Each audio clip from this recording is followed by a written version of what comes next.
O te moe whaatalo whātu I le mamalu ma le pa ia o le tātou e ka le sia e mai se lava o tātou pa anga o le Mafutaga Tatalo. O le mawhai o na whaatau nuina tātou whon Tatalo le newa ai tau. Ai ua fia whaonga ina le nei ala leo whaopenga o so ta inga tātou te mafutai ma se I tau moli moli atuai se whiau whaaleagaga mo I tātou. A o tātou whaano no manui le atua ona o le whaamai ma tautia o whiangai ma le larolangi. I le nei vai tau o tātou soifua, e se I mua ona tātou Tatalo. Lo mātou tamai o I le langi, mātou te whanau nau ia te oe ina ia e awai mai le whaamoi moi o le nei e fiafi. O lo awai mai mātou te mawhanawhana ai, ma mātou malamla mai le moni o lo finangalo.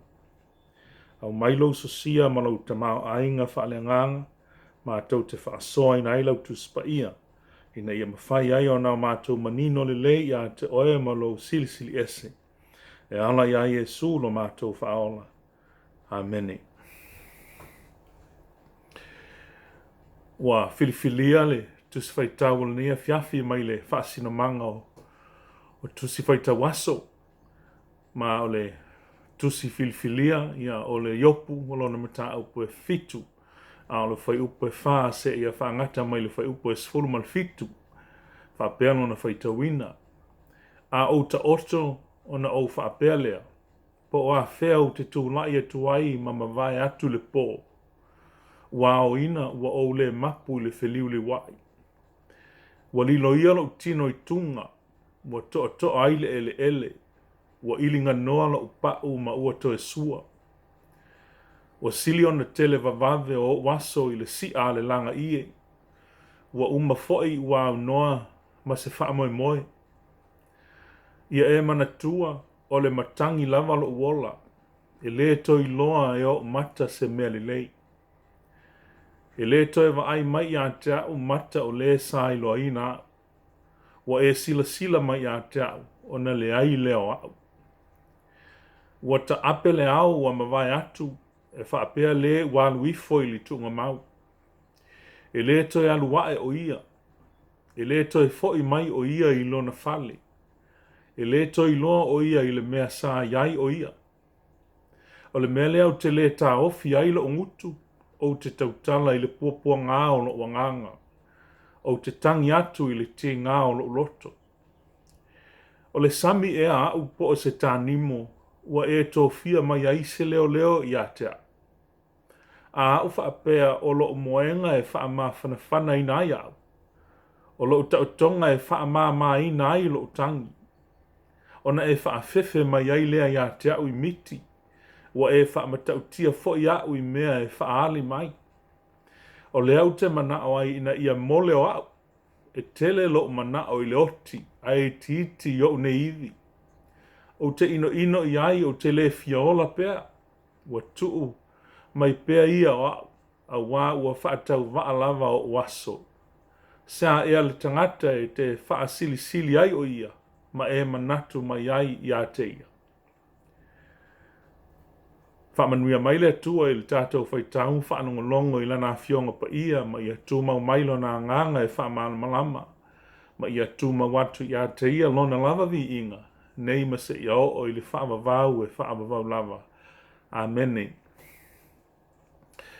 O se whiau Faaleagaga mo I tātou le nei a fiafi o te filifili ai le whai upo e sfulu maltasi o le mta aupo lava le a yopu o le mta aupo e fitu. E whai ma au o le nei a fiafi. Ma e whaapelo na whai tawina. O le mele au te le tā ofi ai lo ngutu. O te tautala I le puapua ngā o lo wanganga. O te tangi atu I le ti ngā o lo loto. I le whai tawina whaaperetania e whaapea. And so I am not keeping one bit of this quiet. I am laying it all out on the table. My complaining to high heaven is bitter, but honest. Ala manatu au tuo Mafaufauga le. Nei a fiafi e peo na whailoa maili tus whaitau aso. Mafuanga o le loto nuti mamoia. Mafuanga o le loto nuti mamoia. O le tala ia iopu o se tasi le o tala lawi loa i tuspa ia, ma o se tala ua tele ina tātou whaongaina i nisi o teimi. Ni whaupunga e winga ia iopu, ai maise lava i teimi o puapua ngā mo whaingatau leo langa. Ona whaamanatu mai eile ia i tātou le ono sa ia tangata ingoa ia iopu. Tono le tuspa ia e lau loa iopu, i lau whaitau tuspa ia ona o whaalawe lawe tū ngāma, tū langa o ngaonga na o ia te ia. E whai o le whioti o lan whanau, o le ave e sea o lon tamau ainga. Ai ale mai papala lewa mawai o ia. E amata altu sia iopu i le whai loa mai o iopu o le tangata mi o tonu, o le tangata e matau i le atua. O le tangata fo ia matua tele na walo na tamau ainga. Ai na tofo ina i le atua le whaatua tua iopu, e ala i puapua ngā na whaatanga ina i le atua ia satani e whao ia te ia. Na ave sea mea uma ma tangata uma sa pele ia iopu. Ua matua lafa tu ina lava o ia. Ai o le mea mata ina ia iopu. I le mata upu mua ma le mata upu e lua. O loo mau pea le to vae iopu, ma o loo vivi pea iopu i le atua. Ai o mai le amatanga o le mata upu e todo. Wa amata o na alia li mai o na langona peisia i wa amata o na ila iopu. Ma wa amata o na sai. Ma ua ia fetu ua i le aso na whanau mai ai le lalo lan. O na mai le o wo e to tolua iopu. O Elifasa le timanu, o Piltati le sua. Ia ma so fara le na ama, o ia to tolua iopu. Na o mai e wha amawhana whana i le lato wo iopu. Atonu a sa fia iopu i leo mai o ana wo. Pe tai. Pe se i ua le se wha amawhana whana. A paulu me lea ua whaati ngā ia iopu. Pa mai walato ua ina si ali o iopu. Au le li ale o Elifasa le timanu, na mua lava sa au noa e. Ave se wha amawhana whananga ia iopu. O mta upo e whama le mta upo e lima, na angiangi ai Elifasa ia iopu. Ma ua ia tuuina iopu whai mai Elifasa. E le te i tutupu puapua ngā ia wo o ia te o iopu. Ma salo i eisa uanga sala matu i ia wa laiona wha o le atua ia te o e nei mea whaingita. O le atua lava ia e moni. Ai o lona winga, o oe ua se. Ana wa ula o oe iopu, wa o sa ili atu i le atua. O upu ia Elifasa ia iopu. Pe tai le ilongo ma lia ia iopu tua inga ia ufai atu ia te ia ana wo. A wafo i olo mana tua le e iopu o ia o le tangata ami o tono. A mta apula e ono na amatai le tali e iopu. I ana wo po le li o Elifasa e pe ona mua sa noa. Fa ali e iopu ele i fia i tua inga ia ufai atu Elifasa. Fai mai iopu i ana wo. O te iloa le ia le mea le ma le mea le anga. Ai na utou wa ai ea o ufaya se mea leanga o teanga salai. Al mta upo e fitu len tatou feita wina. O le faa ua wina leo le talia iopu ya Elifasa le ti manu. Leo ua matua anta utino atua iopu lo na mamai luma o le atua. Ma ua ia le malama pe aisia ua o ai nei mea leanga ya te ia. Na uia ta wina yana wo le mawhai o na moi le po. A wai whai o miti leanga o tutupu ia te ia. A o ni whaalinga ma tautia e o mai ia te ia a o moe. E le mawhai ai ona le leisa na moe ma sana malolonga. Whai mai a ia. O lo wola ua nā o se manava. E pe o se ao na o nā lia li mai li tae ao ma toe ma watu. E le toe fo i mai. Al fe upo es fun mal tasi le wa ave ma tatou matua. O le ua li liu e se mai opu mai lana angiangi lea na fai a Elifasa. Ai o le ua faa sanga tu ne opu i le atua. Ua ave i aila na faa sea. O le telto nungo yopu. E le ia se isi o le atua e to tasi. Le ua ia faa o opu opua ngane i a te ia. Mwafa le telto nungo yopu o le atua e pule i me uma. O le manatu lava o iopu ia, ua le ami o tonu le atua, ma ua faifua o ia e le isana angasala. E ili talitonunga iopu e whaapea a whai e whaao o i le atua ni puapua ngā whaapea, e le te taula o na whaao o i tangata e pei o ia. E te tau o na whaao o i nisi o tangata e le ami o tonu, ma lato le alo lofa i le atua. Manatu iopu, e le whea ngai o ia ma puapua ngā ne ua o fua i a te ia, a ua o ia o le tangata ami o tonu, ma le matau i le atua. O le whai upula le sifuruma le tasi le ua avea ma tātou matua. Le ufa asanga atu nei opu i le atua ma whai i le atua, o le mea le au te le tā ofi ai lo ngutu. O te tautala i le puapua ngā o lo ua nganga, o te tangi atu i le atua i le ti ngā o lo uloto.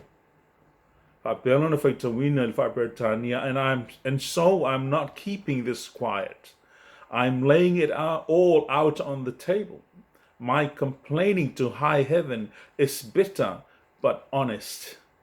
Job is complaining because he is bitter, but he is taking his complaint direct to God in an honest heart. O lewa mamoli e yopula ni whaasea i le atua awa ua ia manatu, o le atua ua ia whaao o nei mea i a te ia. A tonu le tau mate ono o umaiso o stangata langona ua o ia yopu. Ua ia manatu ua la vea fua fuanga a ele i whaimisa. Pe ona ia ilem whaupunga il tātou ngangana. O manatu yopu e fōlinga mai e ese le whaingo ia ele atua. Pe sea i ua tuli au pū ia ele atua. Na ia fasili atu i le alii, o le ase mea ua o whaia i ate o ele atua. Ai sia ua e whaia ia ua whai mau manu lauti. Na whaapewhia ea o na o wangasala. Pei tai na matua a fiu i opu e lau le mau fasili i le atua. A ele i tali mai a le atua. Na u maltusi o iopu, ele i loa lava i opu le mafua anga o na pupuanga. Ele i wha loa lava ia i le atua le whaapo ngai o mea whaingata na laio na maua o ia i le loto nuti mamoia. Whai mele manatu au tu o Mafaufauga o nei e fiafi o mafua anga o le loto nuti mamoia. O le tātou soifuanga e tele mafua anga ma whaapo ngai o le o mai o le loto whaavau le tangata. O whaafita uli wha le tangata lava ia. Whaafita uli wha le ainga i mātua ma whanau. O to atu ngā wha le nu. Ma whaafita uli wha le kālesia. O ngā se ngase. O wha le velave whaafua sei. O le maliu ma le oti. O tu langa tau le tamau ainga. Ma le ano ai o mafua anga. E ono o mai ai le loto wha anoa ma le loto nuti mo moia ia i tātou. O le mea moni e le ese tātou ese fo yo. I le hao te lenga o le mata upu sa tātou whaitawina ma le tusi o yopu. E aini manatu pupu o au maia. E ono mauaini a o onga mo i tātou le nei e fiafi mua. O le onga o puapua ngā na o ia yopu. Ai nate le i loa le mafo anga. E mawhai on tātou o li to i ngā ti ngā o ona e. Na o ia yopu. Ona wale ngata o whioti lana whanau. O lona tamau a inga wa ave sea whaafua sei. Ai maise o le mai ti ngā ua o iai o ia. A tonu e tala to mai leo onga o ni loto nuti mo moia. Pe a whai tātou te iloa ma mautinoa. Pe ai se awa, mafu aine mea. Na vere le iloa i opu o le mafu anga o na puapua ngā ma mea na so o na alu le tāpa sā i lava i opu. Ma avela na whaasea ma sii la na whaamasinoga i luma o le atua. Ma ua fōlinga mai ua sosopo i opu i le atua. O stasi lo fasili e tele na fasili ai tangata e maise lava i tangata kerusiano. Ai se aio o ai puapua ngā ma mea ti ngā i tangata e a mio le lei, whapea fo i ma tangata kerusiano. Pe tai wa o mai le tala i ai opu. E ei taimi e le ma whai ai o na o tātou i loa. Po o whea o tati ai le fina ngalo o le atua. ei fo i taimi tātou te whasilingi ai le atua, pe a o mai ni pe whea i o tau soifua ma sa tātou ola. O le mea monia, e matua sili e sele sila fia le atua, na i lo le vai o le tangata ola. Peita ai fo i taimi o mai ai le loto nuti mo moia ia i tātou ona o le tātou whaatamala ma le tātou wola so na whai. Te ngā lava o na tātou sila fia mea ono o mai ai whaafi tā uli ma puapua ngā o le mai ma le oti ai tātou te whaia lava. Na sila fia le leia le tupo tā vita le ti ngā o le fina ngalo le atua i le la anga sala ma pāti sepa na whai. Nā lai ona ana pongi ma matua whaatonga atu i le atua ina ia ola lo nā tali o ie titeia. Ai na oti lava le tama. Nā la fo i ona o mala e se fulu ia ai kupito, ma o ina whioti umaulu matua ai kupito. Ona o le loto ma a o farao, ma lona le usta ia o whaatonunga le atua, nā latu ia mose. O mala fo i mapuapua ngā na o ia Israelu, ona ua lātou tu ua lo lātou atua, na lātou o siwhiangainga, ai muli atu ia tua ese. Mafuanga ia nā lai ona o whainga tāma puapua ngā ia tā vita, ia whaapea fo i Israelu, ia e mai se fo i o Farao, ma mala e se fulu na o ia i lātou, pei tai o yopu, na matua lilo e le mafaufau yopu, le mafuanga o puapua ngā nei wo o ia te ia. Manatu e lua, e le tonu fautua ngā a woa yopu na whai a yopu. Pe a tātou su e au ili i le mae o woa yopu, ma lātou tua ino yopu. E fōlinga e leise ato o toa le mata upu sili, na tufatu e elifasa, ma lona fo iloa, e se mafua anga na leona o mea whaingata i a yopu. O le mea monia le anga leo mai o woa yopu e asiasi a yopu. O se mele le i fo ilu tātou wa asiasi i nai tangata ua maua i mai mati ngā o leo langa. Ai o se mea le tele le fase se o fautuanga mati ma inga e te tau ona ave. I se ua mafatia e faa mafan fana ina ilu na loto mafatia. Wa le ngata la i ti ngā o le mai wo o iaio. Ai o ti ngā faa le mafaufau ua mafuai. Ona o faa matalanga e li fasa. Faa matalanga le faa vaea o wo yo. Le ala ua sai opu ma ua sauno ai upo ua avea ma tātou matua fai mai opu.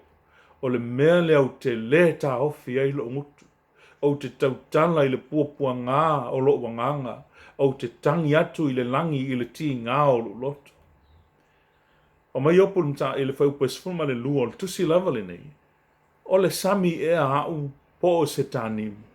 Ua e tō fia mai ai se leo i atea. O manatu i opu ai wa avea o ia ma fili o le atua, ma mea ua whaati ngā mai ai le atua i ate ia. E au in tātou malama, e moni lava e sila le atua i mea uma tātou te whaia, e o lava i o tātou loto ma mafaufau. A le sila le atua, e le sila o ni o tātou fili. E o i tātou o ni ona fili, a sila ia i tātou i mata o le alofa. Manatu e tolu, mo moli i le atua o tātou loto nuti mamoia. Lea ua liliu ese i opu mai a elifasa, ai o lea ua te pā e mata o yopu i le atua se i mo moli ai o na mafutianga malona loto nuti mamoia. Lea ua ia tautala atu ma le wha maoni, ma ua ia matuasa sa atu o na ti ngā i le atua. O le fina ngalo fo i leo le atua mo i tātou. Po o amea whaingatai tu tupu i o tātou o langa, mo moli i le atua e ala i lau tatalo ma lau fo i tatalo. O le tatalo e whaia ma le whaatua tua e tali ma i ai le atua. E ui na umi e le i tali ma i le atua i a iopu, e na i a tali ma i lava. O ma tā upu e tōru sifuru ma le walu e o le whaasifuru ma le lua o le tusi i opu. Na whata a tali mai ai le atua e le maufesilia i opu na whaia i lunga o lona loto mafatia. O le tali a le atua i a opu, o le tali lava e ngata ai tali. o le tali e ngata i mea uma. O mail fesilia le atua ia iopu, o ai ele nei wana whaapou liulingia la upule i upu e le o iai se porto. I nā fusi ia lo sulu ngā titi e pei o stangata malosi, o te fesilia tu fo ia te oe ina e whailoa mai ia te au. E le itoe tu ua lava i le atua se mea. Ai ua matua whailoa mai ia iopu, lona matua sili e sena wa.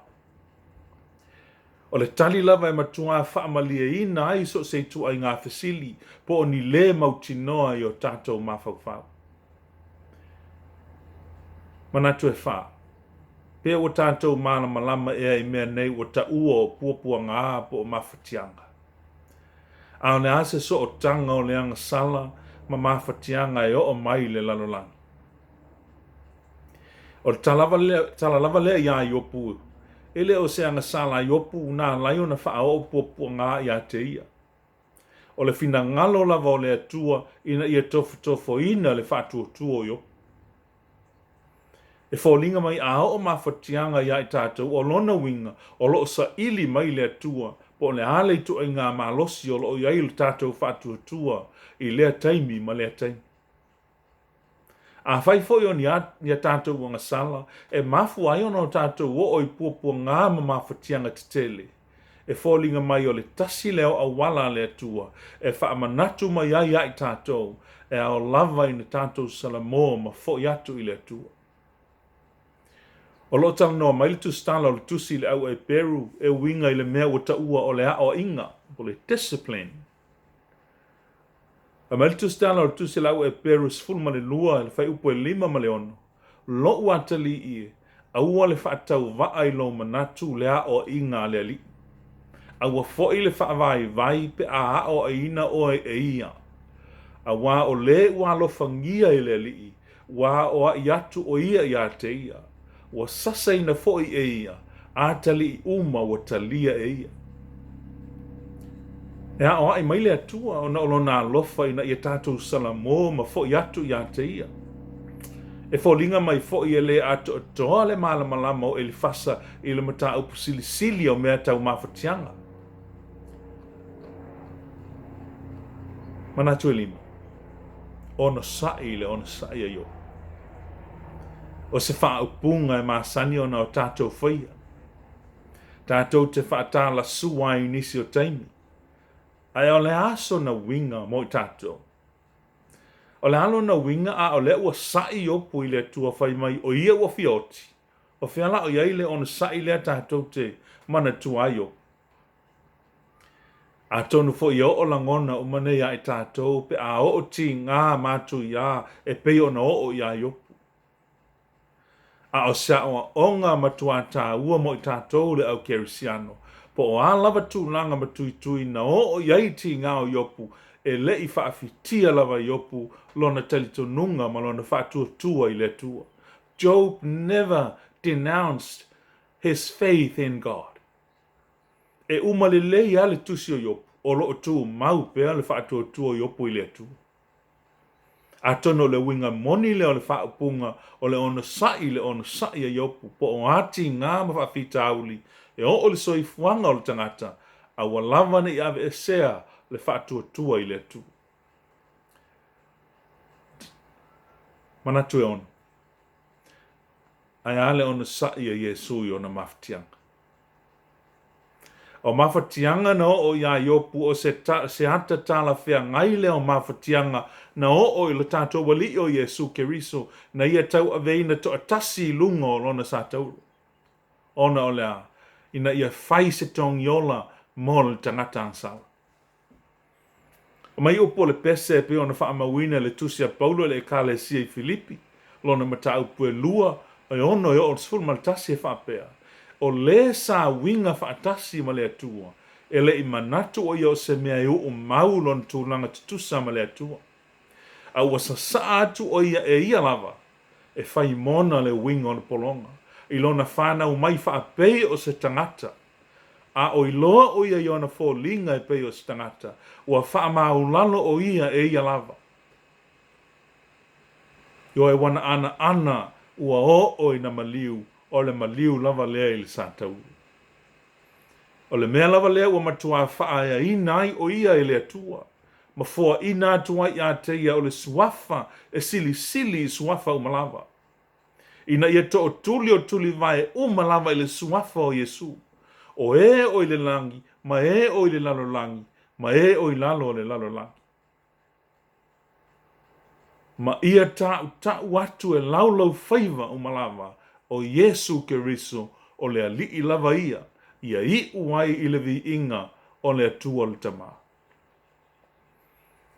Io e lau whaafonga ele, nei a fiafi. Ti ngā lava le matui o mafatianga na o le tātou wali o Yesu Keriso. E na ia ono sai lava, ona o lona nau tai na ia whaola ina o le tangata asala. O le whiau o le nei a fiafi sa tātou mafaufau ia i mua. I le onga o puapuana na o ia iopu. E na te le ilo ina le mafuanga. Lua. Sa tātou wa aile le ato o le tonu o fautuanga woa iopu na momoli ia iopu. Tolu. O fautua ina i tātou ina ia momoli i le atua o tātou loto nuti momoia. E ala i le tatalo ma le anapongi. E le tali tuali maina i le atua. Lo tātou o atu ia te ia. Wha. O le asa awa onga o le tusia iopu e winga i mafatianga. O le a fo isa so o tanga o le angasala ma mafatianga i o maile lano la. 5. Ona sai le ona sai a iopu. Ele ia vea te ngā ma le loto nuti mo moia iopu. Ma ala i tuu i ti ai. Lona tali tonunga i lona atua o ia o le pule mea Ma le manatu e ono. O le ono sai a Yesu i ona mafatianga. O le ona sai le whaatumutumu i mea nei wata ua o ona sai. Ele ia ise anga sala Yesu, a wā o ia o le ame o tonu. Aina ia tinga ina mamaliu, ona o lona alofa i ai tātou, o tangata anga sala ina ia sala mō ma whaola ina. Le pa ia o le tātou mafutanga i le nea fiafi. Sfa soa whaale nganga nā mo i tātou. E tele ni tā ua mani au ngā o ti ngā mafutianga o mai a tātou o na o le whaamai e pe ona avea ma to tu ngā o le larolangi le nei vai taimi. A ia tū mau pēr lo tātou whaatuatua ma lo tātou whaanono manui le atua. O ia e to atasi na te saunia le lawe ai mo i tātou. E le o tea o ia mai tātou i taimi A o le toto pa io Yesu Keriso lo na alo. Na te sausawina ai i tātou Tātou te mauai pēr le saunga le mū. Mai whainga tā o whea ngai pēr mai tātou. Tātou whaai uli te tālo. Lea tu wai. O le o le mana ma le malo si o malawa. Mātou te whaafitai la ua fio e leo noa. Ona o le mauti noa o le mātou whaoltanga. E ala ia Yesu Keriso lo mātou wali i ma le whaola. Ona o lona maliu ma le whaamangalo ina o le mātou wanga māsei luma o lau fio. Whaamanu mai o au alofa i lunga o mātou a inga ma mātou e kālesia ma o mātou tangata. Ina ia malu o tangata mai whaafita uli o leo langa nei. Whaailoa i le lalolangi lo sili ese. Ina ia lātou i loa oe ma tāpua i a te oe. Whaamanuia i tai o mā lo whaapea i lātou o lo ngāruru e pēr mo le tautua ino o tangata. Sosani mai o tangata whaatuatua ina awane i malue ina lo mātou whaatuatua ma le talitonu i a te oe. O le tatalo lea ua whaia ma le nganga whaatuatua o lo e whaafonga ina o mātou leo. Wa mātou tatalo e ala atu ia Yesu Keriso lo mātou o li ma le whaola. Amen. Ia whaamanuia mai le atua i le tātou e kālesia ma le mafutanga tatalo i le nia fiafi. Tātou maua pēr le lona file mū. Ma ia vi i ai lona alofa e whaamavau. Soifua ma ia manuia o lautou au auna. Soifua.